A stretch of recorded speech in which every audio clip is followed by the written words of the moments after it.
We connect the world. We can hear the world. We connect the world. तो हम शुरू करेंगे. Welcome everybody. I would like Fatima to begin the session, please. नमस्कार सभी parents को. Welcome to this third module of our mainstream guide.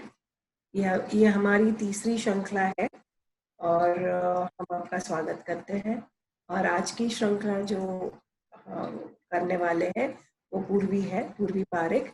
ये हमारे committee member है और उन्होंने एक बहुत अहम किरदार निभाया है इस मेन स्ट्रीम गाइड की प्रस्तुति में. सो पहले मैं आपको थोड़ा वी कनेक्ट के बारे में बता दूं. यस, तो जैसे मैंने कहा कि आज की जो तीसरी श्रृंखला है वो पूर्वी पारेख प्रेजेंट करने वाले हैं और मुझे बहुत है उनको इंट्रोड्यूस करने में. पूर्वी पारेख भी हमारे जैसे एक पेरेंट है जिनकी बेटी है 21 साल की और उनको भी हियरिंग लॉस है और उनका कॉक्लियर इम्प्लांट हुआ है. ये हमारी बहुत ही अहम कमेटी मेंबर है वी कनेक्ट फाउंडेशन की. मैंने कहा कि बहुत अहम किरदार निभाया है ये मेन स्ट्रीम गाइड के प्रोजेक्ट में और उन्हीं की सोच के कारण मेन स्ट्रीम गाइड रिलीज आए हैं. Thank you Purvi for being such a to we connect. वो एक पेरेंट कोऑर्डिनेटर के रूप में श्रुति स्कूल में जाते हैं और श्रुति स्कूल भी बहरे बच्चों की स्कूल है. उनकी संख्या भी काफी बड़ी है. मैं पूर्वी जी को आमंत्रित करूंगी कि प्लीज ये श्रृंखला को आगे ले जाए. Thank you very much. Thank you Fatima. Good afternoon everybody. So we are going towards the third module of stream guide, third and the last module. So two modules, one done by Fatima ji, second by Vaishtai, and the third one, the one that I'm going to take today is on strategies and guidelines and tips for the teachers. तो अब तक हम लोग ने 2 module कर लिए हैं और ये आज का तीसरा मॉड्यूल है जो टीचर्स के लिए, टीचर्स को क्या टिप्स देनी है, टीचर्स को कैसे समझाना है हमारे बच्चों के बारे में, उसके ऊपर है. शुरू करने से पहले मैं सिर्फ इतना कहना चाहूंगी कि जिन पेरेंट्स ने मेन स्ट्रीम गाइड हमारे वेबसाइट weconnectfoundation.org या हमारा जो फेसबुक पेज है वी कनेक्ट फाउंडेशन, उसमें हमने अपलोड की हुई है हमारी मेन स्ट्रीम गाइड. इंग्लिश में भी है और हिंदी में भी है. तो मैं रिक्वेस्ट करूंगी कि आप लोग इसको डाउनलोड कर लीजिए क्योंकि ये जो तीनों मॉड्यूल जो 2 हो चुके हैं और ये तीसरा आज का है, तीनों मॉड्यूल का विस्तार में एक्सप्लेनेशन ये गाइड में हमने सब दिया हुआ है. It's a very good reference guide for the parents and also for the school teachers. So I would like to go on the next one. So the main goal for us as the parents is about mainstreaming our children. Okay, so the whole thing is about mainstreaming our children. The thing is that when we know when our children have been detected with hearing loss, lot of questions, lot of anxiety, बहुत ही चिंता, बहुत ही मन में बहुत सारे प्रश्न आते हैं जब हमें पता चलता है कि हमारा बच्चा सुन नहीं पाता. उसमें से एक सबसे बड़ा प्रश्न आता है कि क्या मेरा बच्चा नॉर्मल स्कूल में जा पाएगा, नॉर्मल स्कूल में जाने के बाद क्या नॉर्मल स्कूल में दूसरे बच्चों के साथ, टीचर्स के साथ उनको समझ पाएगा. There are a lot of questions. तो इसी के लिए मेन स्ट्रीम स्कूल तक पहुंचने के लिए काफी सारी चीजें हैं, काफी सारे स्किल्स है, कौशल है जो हमारे बच्चों को हमें तैयार करना है। उसके बाद ही हमें मेन स्ट्रीम स्कूल के बारे में सोचना है। उसमें सबसे पहला आता है कम्युनिकेशन स्किल या संचार कौशल।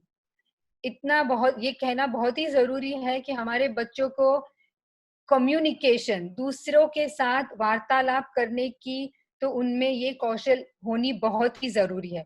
मैं ये नहीं कहती हूँ कि उन्हें बड़े बड़े सेंटेंसेस में बात करना आना चाहिए, बराबर से सब कुछ समझना चाहिए, लेकिन बेसिक थिंग्स, उनका खुद का नाम, उनके पेरेंट्स का नाम, कौन से स्कूल में जा रहे हैं, कौन सी कक्षा में है, क्या उनकी उम्र है, और अगर किसी चीज की जरूरत हुई तो वो चीज के बारे में थोड़ा भी दूसरों को समझा सके। तो इतना तो कम्युनिकेशन स्किल हमारे बच्चों में, इतनी तो तैयारी होनी बहुत ही जरूरी है before they enter the main stream school. दूसरा सोशल एंड इमोशनल स्किल।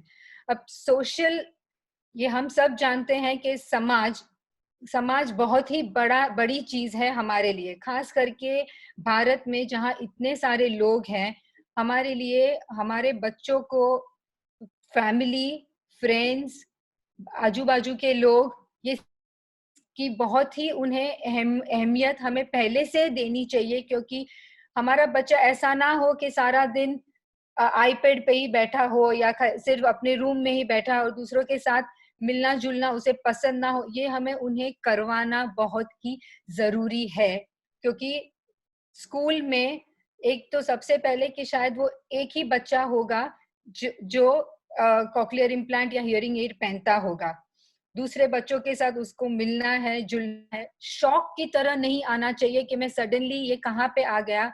मैं थेरेपी में जाता हूँ, वहां पे सिर्फ या 2 या 4 या 6 बच्चे होते हैं और सडनली एक साथ इतने सारे लोग। So we have to prepare them about the social development. Emotional skills, अलग अलग के इमोशंस, रोना, दूसरों को समझना, गुस्सा होना, प्यार, ये सारी चीज भी हमें उन्हें पहले से समझानी है। देखिए, हम जब उनके साथ बात करते हैं तो हम शायद उनको कहते हैं कि मैं ये चीज से तेरे से गुस्सा हूँ, ये मुझे पसंद नहीं है, ये मुझे, आज तूने बहुत ही अच्छा कुछ किया है इसलिए मैं I am very happy. But I think story books plays an extremely important role when you have to explain emotional skills, क्योंकि पुस्तकों में जब पिक्चर्स के साथ जब सारी चीजें, स्टोरीज बताई जाती है तो बहुत सारे इमोशंस उसमें दिखाई देते हैं। ये छोटी छोटी चीजें हैं, लेकिन अगर हमारे बच्चे इन चीजों में तैयार होते हैं तो बिलीव मी, स्कूल में उन्हें काफी सारी दूसरी चीजों के लिए इतना सारा उनका ध्यान उनको दूसरी चीजों में डालना पड़ता है कि अगर ये थोड़ी चीज उन्हें पता हो तो उनके लिए ही बेहतर है। तीसरा आता है early literacy skills.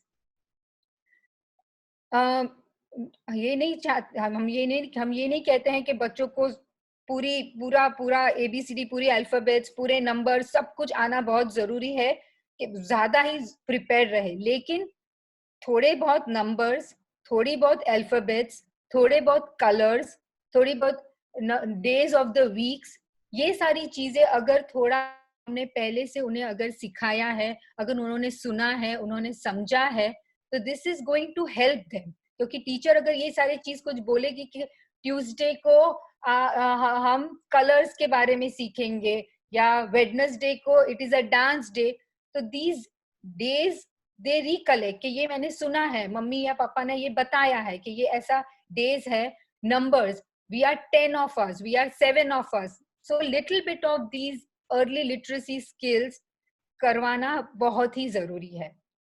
Last, self advocacy, स्वयं की वकालत उतना तो बहुत ही जरूरी है। मुझे ये समझ में आता, ये आप क्या वापस बता सकते हैं? I did not hear you. Can you please tell me again? These kind of small phrases they should be aware of. तो ही वो अपने आप में सेल्फ कॉन्फिडेंस और सेल्फ एडवोकेसी अपने आप में अगर होगा तो बच्चों के लिए ही बेहतर है।